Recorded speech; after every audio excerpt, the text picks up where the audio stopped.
Item ಯಾವುದೇ ಇರಲಿ try ಮಾಡಿ ಆಚಿ ಚಿಕನ್ ಮಸಾಲಾ. ಪೂಜ್ಯ ಭೈರವೈಕ್ಯ ಶ್ರೀ ಶ್ರೀ ಶ್ರೀ ಡಾಕ್ಟರ್ ಬಾಲಗಂಗಾಧರನಾಥ ಮಹಾಸ್ವಾಮೀಜಿಯವರ ಅಮೃತ ಶಿಲೆಯ ಪ್ರತಿಮೆಯನ್ನ ಆದಿಚುಂಚನಗಿರಿಯಲ್ಲಿ ಪ್ರತಿಷ್ಠಾಪಿಸಲಾಯಿತು. ಆದಿಚುಂಚನಗಿರಿಯಲ್ಲಿ ನಿರ್ಮಿಸಿರೋ ಬಾಲಗಂಗಾಧರನಾಥ ಸ್ವಾಮೀಜಿಗಳ ಗದ್ದಿಗೆಯಲ್ಲಿ ಅಮೃತ ಶಿಲೆಯ ಪ್ರತಿಮೆಯನ್ನ ಪ್ರತಿಷ್ಠಾಪಿಸಲಾಯಿತು. ಆದಿಚುಂಚನಗಿರಿ ಮಠದ ಮಠಾಧೀಶರಾದ ಶ್ರೀ ಶ್ರೀ ಶ್ರೀ ಡಾಕ್ಟರ್ ನಿರ್ಮಲಾನಂದನಾಥ ಸ್ವಾಮೀಜಿ, ಬಿಜಿಎಸ್ ಹಾಗೂ ಎಸ್ಜೆಬಿ ಸಮೂಹ ಸಂಸ್ಥೆಗಳ managing director Shri Shri doctor Prakashanatha ಸ್ವಾಮೀಜಿಗಳು ಪ್ರತಿಮೆ ಪ್ರತಿಷ್ಠಾಪನೆಯಲ್ಲಿ ಭಾಗಿಯಾಗಿದ್ರು.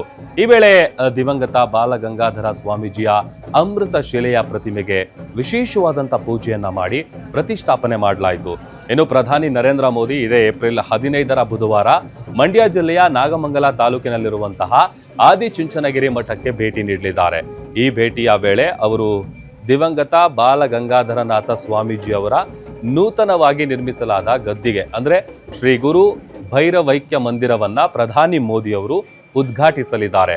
ಅದಕ್ಕೂ ಮುನ್ನ ಇವತ್ತು ಸ್ವಾಮೀಜಿಗಳ ಅಮೃತ ಶಿಲೆಯ ಪ್ರತಿಮೆಯನ್ನ ಗದ್ದಿಗೆಯಲ್ಲಿ ಪ್ರತಿಷ್ಠಾಪಿಸಲಾಯಿತು.